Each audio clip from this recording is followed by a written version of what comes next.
Good morning, good afternoon, good evening, wherever you are watching from. Thanks for tuning in today.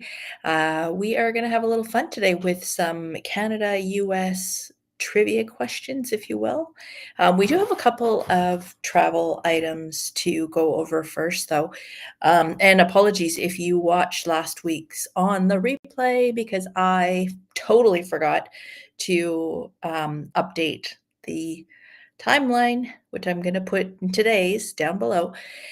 Yeah, so was something that had planned to do every week, so that for those of you watching later on, that you can sort of see the timing of each of the subjects that we have. But like I said, it totally it was gone. So I will go and update that, and I will continue to do that going forward, but definitely for today. So yeah, there's a few different things going on in the news. Not a whole lot, but the biggest one is number one, child overboard again. And I'm going to say right off the top that the information that we have on this is a lot of it's just hearsay. It's what witnesses have said coming forward.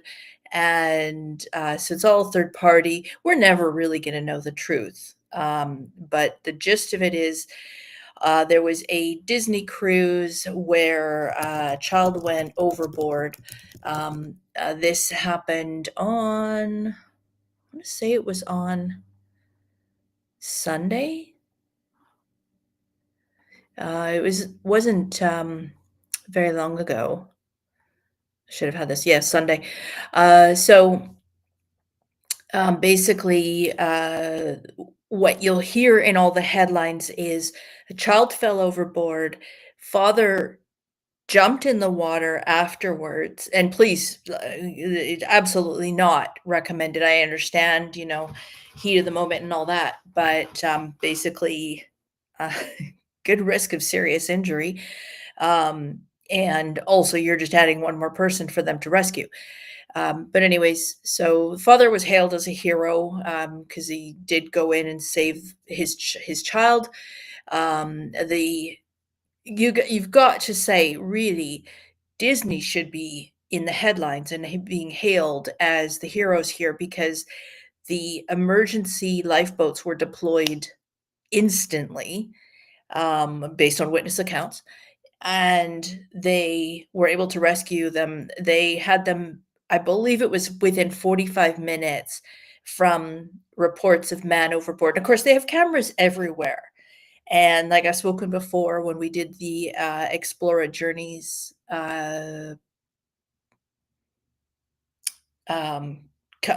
not cockpit. What do you call it? Oh, we have a chat here. Hello, Angelo. Good morning. Good morning. he's got his quiz hat on, his trivia hat. Yeah. What are the what do they call it on the ship? Anyways, we got to go into the control room, for lack of a better word. I can't think of the word. It's escaping me today. And we saw that they have cameras everywhere, not to mention that they have people watching all the time. So anyways, from point of this child going overboard to having child and her father be rescued, bridge. Yeah, there you go. Thank you. Sometimes you have a moment, right? So from the point of them recognizing that there was a person overboard, to them being rescued and brought back on board the ship was, I believe, under 47 minutes, which in my mind is pretty remarkable when you consider this was a 3 or 4 day cruise, and they would have been moving at some pace. It's not like they were just docked, or not docked, but tendered or whatever, just sitting in the water. They were actually moving. So then, as the ship's going, like it's not like they can just slam on the brakes. They're going to be moving, and then they can slowly come to a stop whilst the ship is turning to come back to the point where the person went overboard. In the meantime, of course, the tenders or the smaller boats can um, yeah, thanks. um, the tenders could go and retrieve the people that have fallen in. Although I don't know at what speed the ship would have to slow down to in order for those tenders to be deployed. But of course, if you've ever been on a cruise, you do see that on a regular basis, they do a lot of tests and a lot of um, oh man, what is going on with me today? Didn't sleep well last night. Maybe that's why. Um, it was Canada Day yesterday, so cheers, happy Canada Day to all the Canadians that are watching. A little bit of fireworks last night, but didn't keep me awake. But anyways, um, yeah, so they do a lot of practice runs and stuff like that, but pretty amazing. What the headlines are not talking about, and this is what like it just lit up in some of the travel agent groups, is that there was a witness that so where this took place was on the fourth deck, the deck four, which apparently has like a promenade. And apparently there's, high windows and stuff like that, the usual safety stuff. But apparently, so the witness says that they saw the man lift their child up, seat them on the railing so that they could take a photo of the child, sat them there, went to take a photo, and at some point thereabouts, child falls overboard. I don't know if the mom was with them, but apparently she could be heard screaming, "She can't swim, she can't swim." And, yeah, and again, this is all hearsay, this is, but then apparently the man jumped overboard. And there's another person recounts it as being like the sound of just a loud clap. You gotta think hitting the water from that height, like, what's that, 100 feet, 150 feet? I don't actually know, because I didn't look it up. But deck 4 has gotta be a substantial height. I mean, even if it's just a regular, hotel room, 4th floor, like, it's gonna hurt. Um, so, remac rema miraculously, remarkably, 2 words in one, um, there were no injuries apparently, or maybe only minor injuries. So, in the end, it's a really good story, but what lit up these travel agent groups is the fact that there was very little acknowledgement of this witness's account that the father had placed the child on the railing. Is it true? I don't know. Um, but yeah, this is lots of times, this is where stupid decisions or bad decisions become really bad or tragic. And yeah, like Angela says, yeah, uh, it's always about getting pictures for Instagram. Yeah. So, I mean, how many stories have you heard where people have fallen overboard because they're standing somehow up on the edge of their balcony trying to do the most amazing selfie pic? They lose their footing. Um, so yeah, now the question is, and we'll never know this, but will that family be banned from sailing on Disney for the rest of their lives? Will there be criminal charges? I don't know. Like I said, there's cameras everywhere on the ship. So if this supposed story of the man putting the child up there is true, then there will be consequences. Um, in the meantime, for anybody who's thinking, "Oh, wow, how could that happen? Cruises are so dangerous." Well, um, kind of goes to show you that. I mean, like in Mexico at all-inclusive resorts, yes, I will say that is somewhere where you do have to be very, very careful because the balconies are not a standardized height. And yeah, possibly, but yeah, I'm sure Disney's got their cameras on, and I'm sure Disney is will be looking to make sure that they've got enough evidence that they need to refute it. But who knows? But yeah, Mexico balconies, you can have them be, on the lower side where you really, especially if you're having a few drinks, staying in an all-inclusive resort, drinks are included. You've got to be careful. But when it comes to cruising, I mean, honestly, like my frustration is sitting there trying to get a decent shot over the deck windows. It's like tippy toe, or I'm using a stick, or it's not a clear shot. So you know um yeah, I'd say it's very difficult to accidentally fall over um on a cruise ship. So yeah, we're talking a lot about cruising lately, which I guess it's sort of that time of year. Like, it's hot, July, to be doing the all-inclusive thing, but, yeah, maybe, I guess that's why. Yeah, it's just been more news about cruising and stuff like that lately, I guess. Oh, well. Anyways, I wanted to check in with any of you to see if you have had a chance to watch the, Netflix documentary, the Trainwreck Poop Cruise. Have any of you watched it, and what did you think about it? A few of my friends have seen it, and they were kinda disappointed by it. They said that from their opinion, it was really just a story and a pretty kind of weak retelling of an event, as it were. So yeah, I enjoyed it. I thought it was interesting, but leave a comments below if you saw it, and if you did, what did you think about it? Okay, so quickly moving on, we are going to get right into the quiz. So I have for you today 15 questions, and we're going to start out with the easy ones. These are going to be true or false. So get your thinking caps on. There's not many people on today, but it is sort of well, the kids are out of school, and we've been officially into summer for a few weeks, but um, the weather's starting to get better. At least it is here in Vancouver. We actually it was about 30 degrees the other day, so I think that's 85.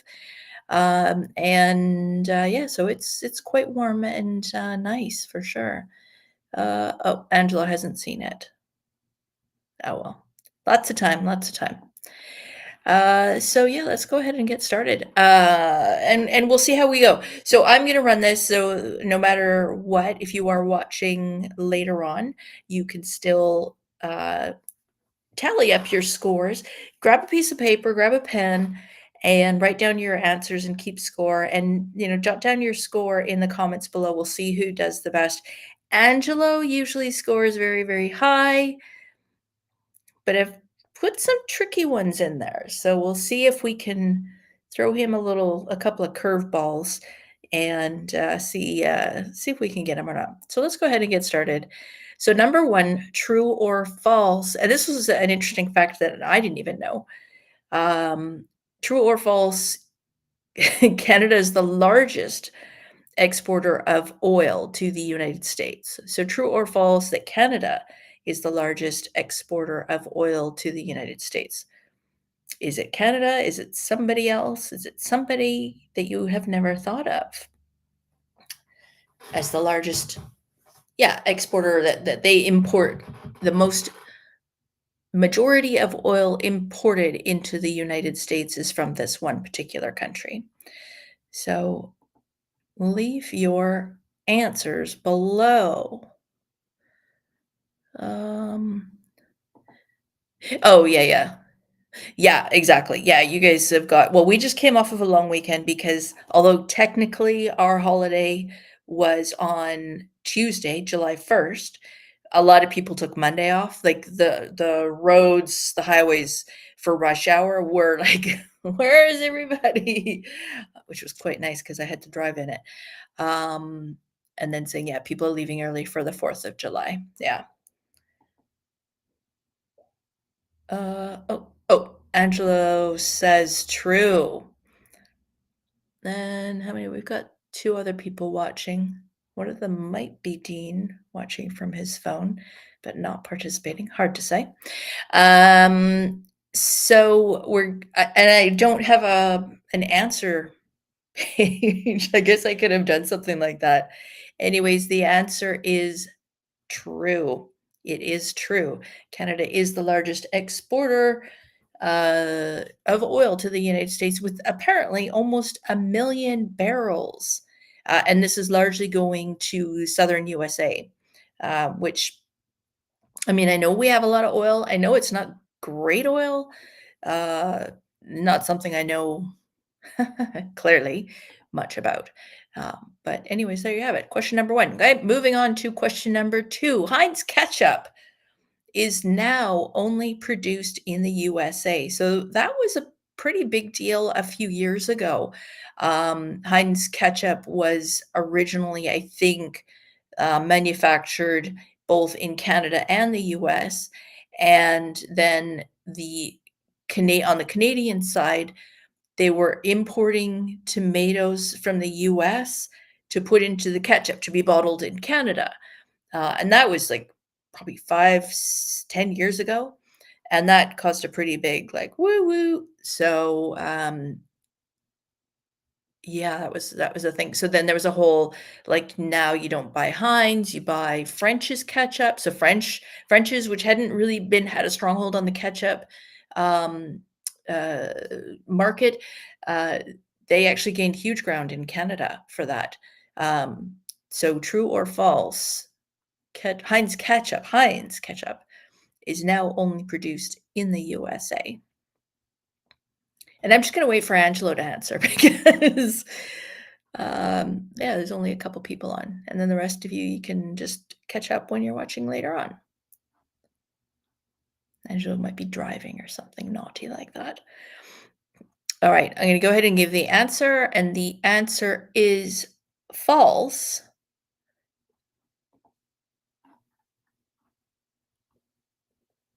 Oh. Um, it is yes, absolutely false. So it is now produced currently in both Canada and the US. Although interestingly enough, if there's an unprecedented surge in demand, like Canada Day weekend, hot dogs, hamburgers on the barbecue, which one would assume that they'd plan for, but if the crops are low or something like that, then they will actually bring in the tomatoes from the US. And I suspect it works both ways. But yes, it had gone only to the US, and then they did bring it back so that there is some manufacturing that is taking place in Canada. So manufactured in the US for US distribution, manufactured in Canada for Canadian distribution. So makes sense. And number 3, bugles. I used to love these. Um, Bugles are only available in the USA. True or false? Um,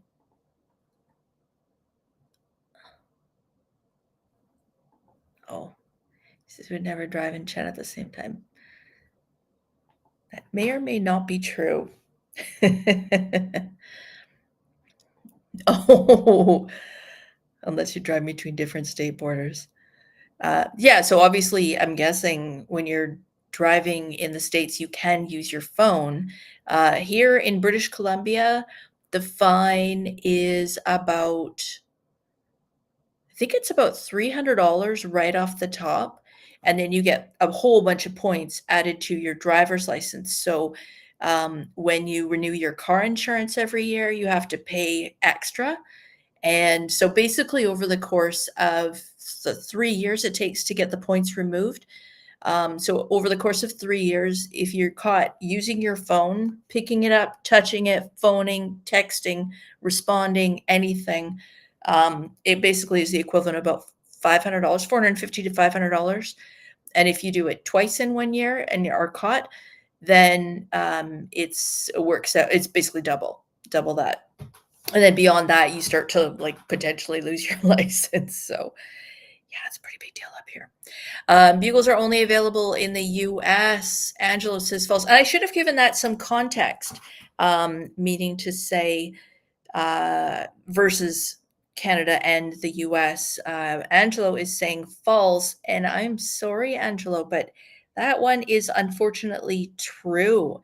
In 2022, the manufacturing company that was, or the distribution company that was selling them within Canada, they basically stopped selling them. I don't know if they had some financial issues, but hugely disappointing. So now, if I make the 15, 20-minute drive to Bellingham, Washington, then it's not only Costco, it's also Trader Joe's and Fred Meyer.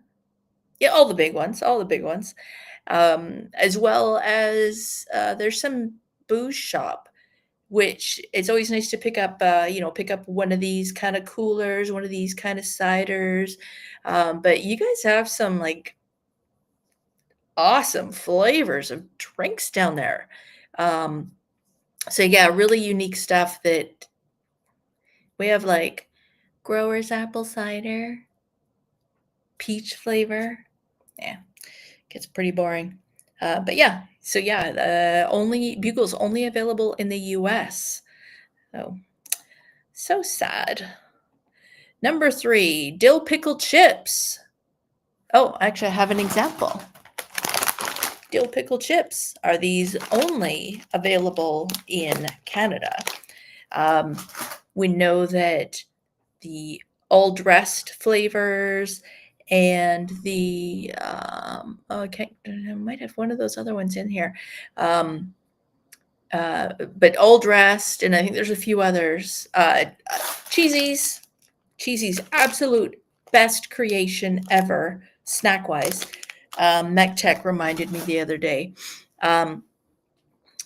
Absolutely delicious and way better than Cheetos or those cheese puffy things that half of it ends up in your mouth and half of it just stays on your fingers for 4 or 5 days. Oh, yeah. Angela says he used to love eating bugles when he was younger at the pool. Well, if we're ever at a resort, and if we're ever going to be at a resort at the same time, then I challenge you to bring bugles with you. Right. Angelo's saying false. And the correct answer is, for number 4, false. I actually Googled it, and there, again, are so many different flavors. And here in Canada, I think it's probably the same everywhere, but we're really getting into this kettle chip and the kettle chip flavors, which are really sort of kind of hits the back of your throat like pow. And so we have spicy dill, that's Mrs. Vicky's, and a bunch of other ones, but Mrs. Vicky's, as I've shown here. Those are really tasty, but the dill pickle craze is kind of worldwide now. I think so. I mean, there's all kinds of dill pickle stuff on TikTok, all kinds of crazy dill pickle recipes with melted cheese, and actually I tried it the other day and it's pretty good. So yeah, gotta try it. Gotta try everything once, right? All right, number 5. On average, Toronto gets 3 times more snow than Vancouver. I know for all of you watching in the US, you probably think that pretty much once you hit the border, it's a free-for-all when it comes to winter and snow. So I'm curious if you think this is true or false, if you think that it's closer to similar numbers here in Vancouver or less in Toronto. Toronto being probably closest to Buffalo. Chicago would probably be similar weather. So as a hint, our weather tends to be fairly similar to Seattle. So we'll see how you do on that one. True or false? On average, Toronto gets 3 times more snow than Vancouver.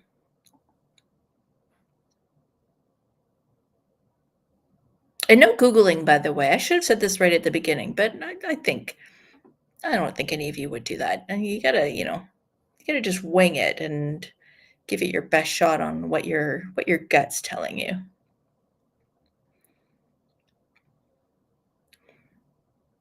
All right. And Angelo says true. And the correct answer is true. On average, what did I put here? On average, Vancouver gets about 15 inches of snow, which I'm like, for real? I think that might be based on some years where many years we don't really get any. And then there's some years where we'll get a whole bunch, but that's 15 inches in totality for the year annually. Toronto gets 48 inches. So, like, yeah, 4 feet. 4 feet of snow. Blech. That's a whole lot of shoveling. No bueno. Moving on, number 6. Jimmy Dean breakfast sausages are only available in the USA. And they are quite tasty. I do enjoy a breakfast sandwich once in a while.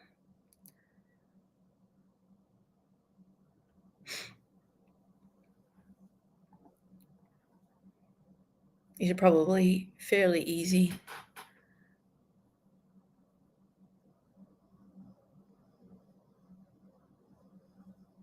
Oh, Angelo said he was nervous about that one. Remembered how little snow we had. Yeah, it's like, I should look it up. How much annual snowfall average Chicago. 39 inches. No, 38 inches is Chicago.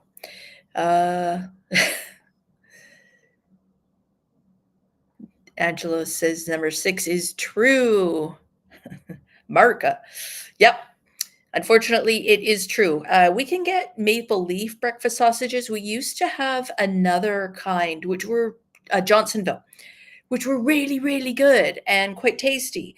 But I don't know where they went. They're no longer available anywhere.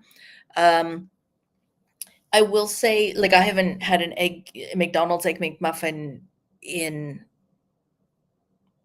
probably 15 years.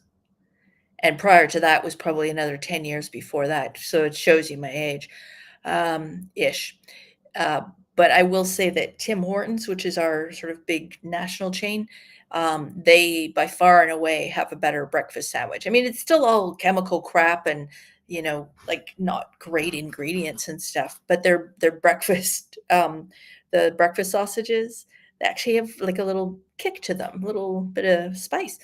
And if you download the Tim Hortons app and you're ordering on there, you can actually go in and you can add, they have a habanero sauce, which also, like, for a fast food chain, it's actually spicy. And that's kind of like an unwritten rule that if it's fast food, it's not actually, even if they say spicy, it's more like, haha, teasing you, not really.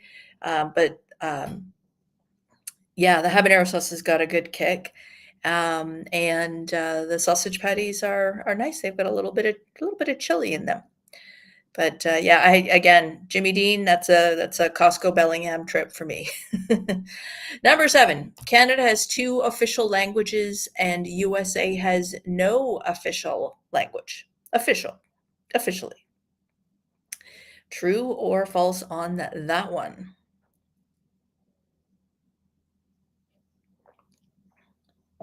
And I did in the community post yesterday, I was asking about what your favorite Canadian foods were. And the majority said poutine, which is basically fries and gravy with cheese curds. To me, I really don't need the cheese curds. That just sort of complicates it, but I like fries and gravy, that's for sure. And then number 2 was Nanaimo bars, which, if you don't know, are basically like a graham cracker, graham wafer crust. Like, you smash them, obviously, and then you have like custard in between, and then chocolate topping on top, and they're really quite tasty. Oh, Taco Bell Diablo sauce. Okay, I don't think I've tried that one, but I will have to check that out. And Angela's saying for number 7 that the answer is false. And the correct answer, officially, is true. So Canada officially has 2 languages, Canadian French and English. And I should say English and Canadian French, because the majority of us speak English. And then the US majority of people speak English. Second highest majority is Spanish, but there is no officially declared language for the USA. So kind of a little bit of a trick question there for you. Unless you thought maybe it was English and Spanish, which would totally make sense to me. All right, moving on, number 8. And then this is the last of the easy questions, although this one might be a little bit tricky. Number 8, in the US, saying sorry can be an admission of liability. And of course, coming from the perspective that Canadians really can't go through a day without saying sorry at least 14 times. You sneeze, sorry, yeah, excuse me, sorry, whatever. Bump into somebody, say sorry. They bump into you, you say sorry. It's our thing. We're quirky, we're weird. Yeah. Angela wants a recount for number 7. Spanglish. I can speak Spanglish well, that's for sure. Well, actually, no, I still mess up Spanglish. So, yes, number 8, in the US, saying sorry can be an admission of liability. So, I guess if somebody bumps into you, that was a good example. If somebody bumps into you, if somebody bumps into me in the US and I say, oh, sorry, even though I was just standing there, just out of habit, I might say, oh, sorry. But the reality is, so the answer, oh, come on, Angelo, come on. Waiting on the answers. I know it's a little delayed as well.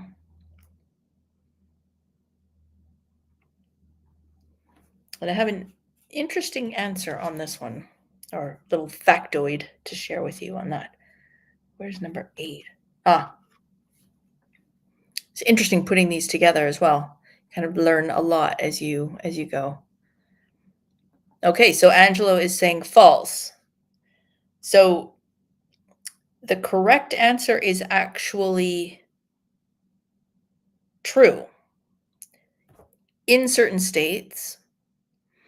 But yeah, basically, I forget what the context was, but basically, yeah, it can be legally can be considered an admission of liability. Whereas in Canada, we actually have an apology act, and this is in most provinces. But so basically, sorry can't be used as an admission of guilt. So there you go. Bet you didn't know that one. So yeah, number 8 is true. But I mean, I think you'd have to be like a lawyer from Suits or something in order to really make that one stick. That's a tough one. All right, moving on. Number 9, which is true. Number 9, the average hot dogs consumed per person per year are as follows. So which one of these is true? In Canada, in Canada, we consume 80 hot dogs on average per person per year. In B, the USA, the average person consumes 90 hot dogs per person per year. And C, Germans, I had to throw somebody else in the mix. Germans consume 180 hot dogs per person per year. So two of these are incorrect. So let me know what you think. Which one of these is correct, do you think? A, B, or C? All I'm saying is that's a lot of hot dogs. Although, if you think, how often do you shop at Costco? And, for $1.50 and a drink. I mean, life doesn't really get much better than that. I find their hot dogs are a bit salty and, quite frankly, a little bit too big. Although I usually barbecue them, and I think if you boil them, same as if you boil bacon, like if you put your bacon into a pan, and put water over it, A, you're not going to get grease everywhere. B, you get wicked crispy bacon eventually as the water all dissipates, and C, it will take away some of the salt. So, fun fact if you didn't know that. But it's kind of gross to watch it. Like it's not sexy cooking by any means. Angelo says B, Americans. That is the correct answer. And let me go to my trusty answer sheet. So for number 9, the correct answer is actually A. Canadians consume on average, 80 hot dogs per year. Americans consume 70. We're way more unhealthy than you guys, to the Americans that are watching. 70 hot dogs per person per year consumed in America. And Germans are, what does that even say? 190. 190. Now, okay, in all fairness, that includes sausages because they don't really have hot dogs there. They're like frikandellen or not schnitzel. The Viennas, I guess, that kind of thing. Expected over 100. Yeah. Yeah, so it's interesting numbers and learning something with this quiz, huh? Yeah. Okay, so moving on. Number 10. The US bought Alaska from Russia that's true, in 1867. But how much did they spend to buy it? What was the purchase price?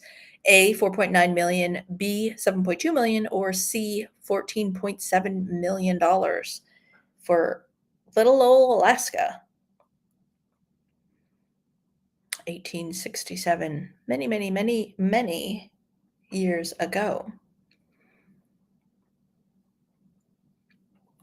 So the rest of these, there are 15 questions in all, so we're over halfway, and we're into the orange, so these are the harder ones. And my last question is just an open-ended question. It's just a little bit harder, but I think shouldn't be too difficult. I think there should still be an opportunity for many of you to get it correct. So yeah, how much did the USA spend to buy Alaska in 1867? Angelo is saying B, 7.2 million, and that is the correct answer. Well done, Angelo. Yeah, 7.2 million. And they don't, obviously that's not adjusted for current day value, but 7.2 million for the whole state of Alaska. Not bad. Although back then, I mean, that was like a lot of money.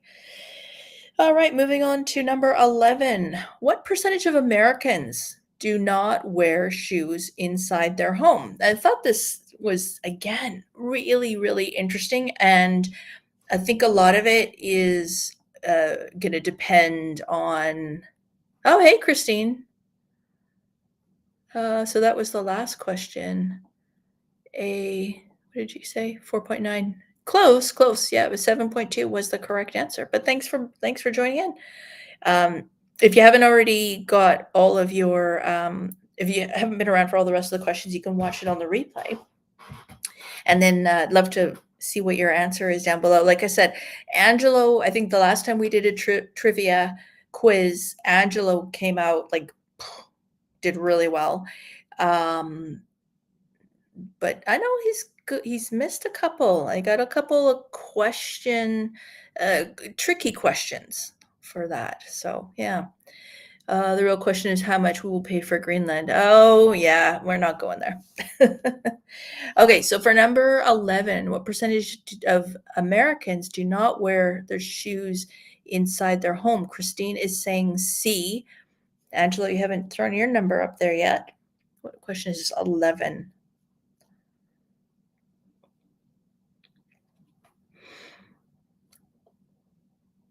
It's not huge amounts of information on this one. This one was a tough one to find data on. I guess it's not on the census. All right, we're just going to go ahead and move on. I don't know what Angela said, but the correct answer for number 11 is B, 46%. Oh, Angelo said A, 20%. So 20, he's saying the majority of people do wear their shoes in the house, and Christine is saying the opposite. I think it depends, though, where percentage do not wear. It's being distracted by a coworker. I told him I was busy. Yeah. And why isn't your coworker tuned in? I think that largely the people, the states where people would wear their shoes inside is places like California, Florida, where you've got a more temperate climate, Nevada, Phoenix, where you probably are going to have hardwood floors or tile floors, and then you just, you wash it or you sweep it. I don't sweep my floors every day, and I have carpet through most of my house. So, yeah, this is a no shoes inside household. I mean, take your shoes off once you get inside, but they stay in the doorway or the foyer. But yeah, I was quite interested in this one. So, like I said, I think there's probably a lot of diversity across the states on this one, but the vast majority, this is what the study showed. So then, whoa, what happened there? Where's number 12? 11. Oh, I'm missing one. Okay, so number 12, which we're not showing, moving on. Number 12 is same potential answers, but what percentage of Canadians do not wear their shoes inside their home? So for Canadians, is it A, 20% don't wear their shoes, B, 46% don't wear their shoes, or C, 73% do not wear shoes inside the house? Sorry, guys, I guess I got confused by Angelo's coworker. We'll blame them. Okay, so Christy said she wears her shoes inside, but knows many who don't. Interesting. Like I said, I think a lot of it probably is going to depend. If you have dogs, if you've got hardwood floors, then if you've got dogs, they're tracking stuff in and they're shedding hair. And not that I don't, but yeah. So Angelo is saying, he's going opposite on this one. He's saying C, 73% do not wear their shoes inside the home. Christine, let's see what you're going to say on this one. Yeah, I think, if you've got carpet, that's a bit of a different situation because it's just a lot harder to truly clean. All right, give it another second or two. So the problem is when I ask the questions and then your response is a little bit delayed, and then when you respond, that's a little bit delayed to me. So for this one, Christine's saying B, and for 12, the correct answer is actually C. 73% of Canadians do not wear their shoes in the home. And I mean, I think like even here in Vancouver where, again, it's pretty temperate, but we get a lot of rain. We actually get more rain than Seattle, if that's even imaginable. But we get the mountains like right there, as opposed to Seattle, which, Mount Baker is a ways off. But yeah, we get a lot of rain, and most people have carpet in Canada. I mean, there's a lot of people who, again, if you've got pets or whatever, then you're moving more to hardwood and stuff like that.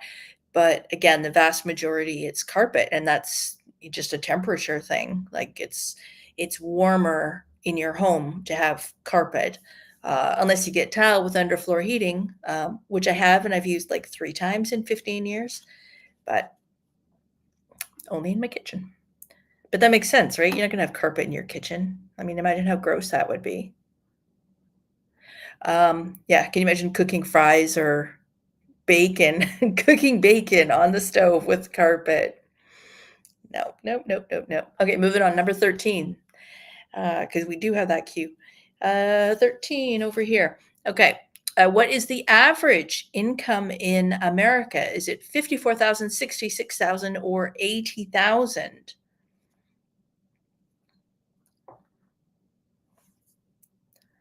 Curious what you think on this one. And this is not, so I'm gonna ask, the next question is gonna be the Canadian version. But to be clear, this is in US funds. So in US dollars, what is the average income in America?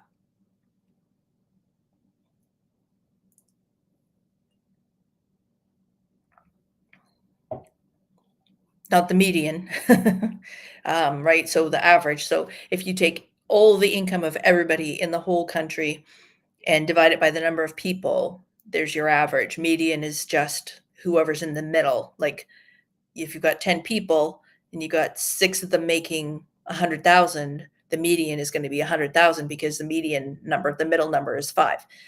If that makes any sense. Quick little. Okay, and so both of Christine and Angelo are both saying B. Interesting. And in fact, was that right? Or was that the last one? Oh, no, that's this one as well. So the correct answer on this one, the average American income per person in the US of A is C, $80,000. So if you're not making $80,000, there's some rich people out there that are bringing the average up. I would never ever have guessed that. I too would have guessed probably in the B range on that one, but learn something every day. All right, moving on. Number 14 was the average income in Canada, and again, this is not translated to US dollars, so this is in our Canadian monopoly money. What is the average income per person? Is it A, 54,000, B, 66,000, or C, 80,000? Oh.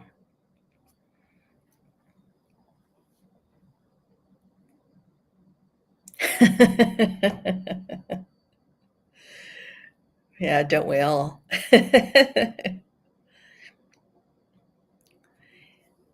Yeah, so what do you think is the average income here in Canada?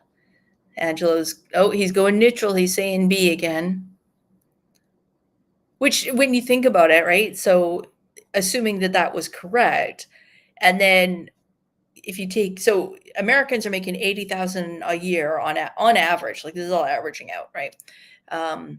But like if the average income in America is 80,000, then what's that? Then by comparison, just on a straight line, if our income was the same, we would be making 60,000 because of the exchange rate. And Christine says C. Interesting. And I kind of guessed that as well. The correct answer is A, $54,000. So not only on average are we earning way less than you, but 54,000, let me do the exchange. It's my handy dandy calculator, which by the way, when you're using your Apple phone and doing the translate thing, or the conversion, currency conversion, this works. I don't know how. Maybe you have to have your phone on data or something in the morning to at least get the current exchange rate, but it works when you're offline. So you can have your phone on airplane mode with no Wi-Fi, and it'll still do the currency conversion. So 54,000 is like 40,000 bucks American. So, I mean, there's like a lot less Canadians going down to the South, going down to the States right now. Well, that's a big part of it, It almost costs us double for everything. Okay, so that was question number 14, correct answer A. And then my final question for the day is, which was the last state to join the United States? So which was the last state to become an official state which one became the 50th state?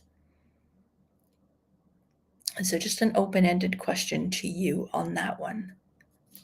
Not Washington, not New York. Should have been kind of obvious. Washington, D.C., I should say.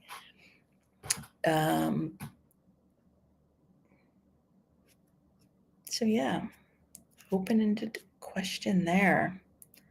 Bit tricky, but not really.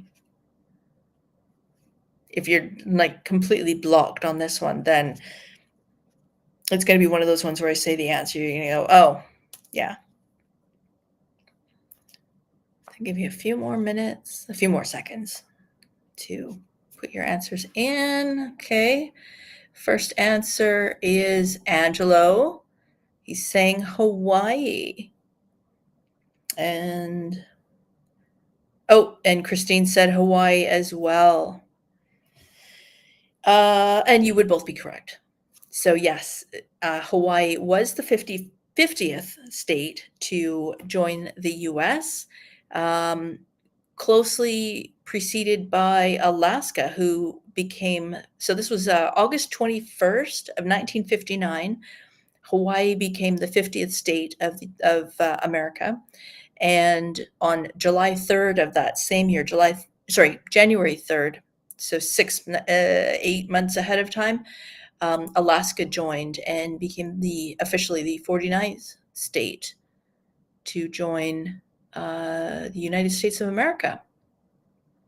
Bonus point if you can name me the 48th state. Which state is was the 48th state to become part of the United States of America? Bonus on that one. That's a tricky one. I'll give you a hint. It happened in the year 1912, on January 6th of 1912.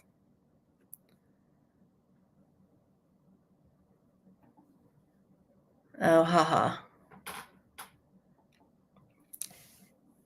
No, I mean, which one was the 48th?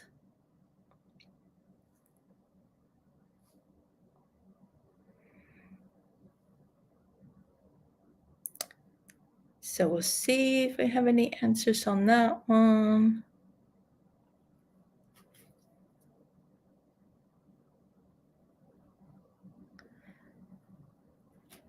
That's a tough one. But again, it happened on January 6, 1912. Angela thinks New Mexico. Christine said Arizona. I do not know. It was not Arizona. I do not know when they became an official state. Did Arizona? They became February 14th. What? Okay, well, okay. Well, then, okay, that's interesting because um so in my answers, okay, so when did New Mexico? January 6th of 1912. So then, okay, so yeah, so Angela saying or Arizona, the Southwest area, Nevada. So the answer is, well, now I'm questioning all of reality. In my on my little answer sheet, I had it being New Mexico. New Mexico was actually the one who became uh, a state on January 6th, 1912. So give yourself a point for that one if you said New Mexico. Um, the correct answer, though, is contrary to what I have in my notes, is actually Arizona, which Christine guessed. So give yourself a bonus point for that, because they became a state on Valentine's Day of 1912. So technically, they would have been the 48th state. But now I bet if I Google this, I'd find like 6 other states that became official states after that. So, yeah, good times. Gotta love Google. Can't trust AI, can't trust Google. It's all good, right? It's all good. Anyways, that was kind of fun to do something different instead of just the usual talking about travel stuff, although as much as I do enjoy talking about travel. So we're gonna, maybe next week we'll not talk about cruises just for a change. Although I have to say I attended Canada Day, right? What are you guys gonna do for Independence Day? Doing something fun? Gonna go oh, how was your scores, by the way? What were your scores overall for the quiz? Um, Type your answers in the comments below. Love to see your totals for the quiz. Um, yeah, so I don't know what are you guys doing for the 4th of July? What did you do for Canada Day for those Canadians who are watching? I was invited to a barbecue, which sounded like it was going to be a great bunch of fun. And instead, I had already signed up to a 3-hour training Zoom call because that's the Canada Day loser that I am.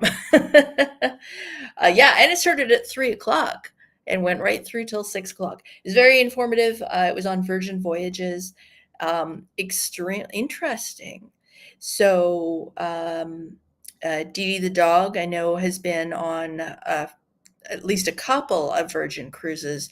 And I got to say, now I have got my eye on them to definitely sail with them within the next year. I haven't booked anything, but yeah, they're like they don't mess about with this whole dining thing.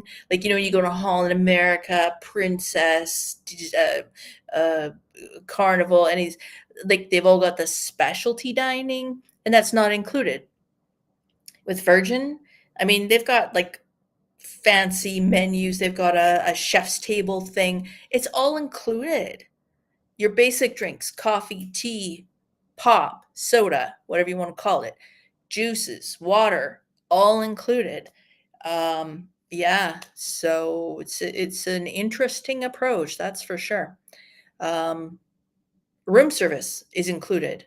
You have to have a minimum order, but yeah. So, anyways, but we're not going to talk about that. I'm going to talk about it when I go on a cruise with them. But next week we're going to go back to more of the all-inclusive beach vacation stuff. And Christine, I think it was you who was asking about Hyatt, what's going on with the properties, and they actually have explained that a little bit more in the last couple of days. That basically their mandate is to divest themselves of property holdings, but they've got like 50-year management contracts with all these properties. So they are selling all of the properties that were owned by Playa Resorts. So they'll sell them, but they will retain management rights. So the only thing that means is that if a resort needs to be renovated or updated and the owner doesn't want to put the money into it, it's going to exist as it is until such time as the owner chooses otherwise. But the management, the day-to-day operation, the menus, the service levels, all of that should remain the same. So, yeah, but we'll see. We'll see what happens. Interesting times, that's for sure. So thanks for tuning in. I hope you enjoyed the quiz today, something a little bit different. We'll go back to our regular format with, our different topics, and we'll go from there. So same time next week, Wednesday, 10 a.m. Pacific daytime, I should say. Thanks for tuning in. If you haven't already done so, please go ahead and do a thumbs up. And I hope you have a great week. If you haven't already, if you have already had Canada Day if you're a Canadian. So happy belated Canada Day and happy 4th of July, happy Independence Day to all of our fabulous Americans who are watching. And I hope you have a great weekend, a great long weekend. And we'll see you next Wednesday. Thanks for tuning in, and we'll see you next Wednesday. Bye for now.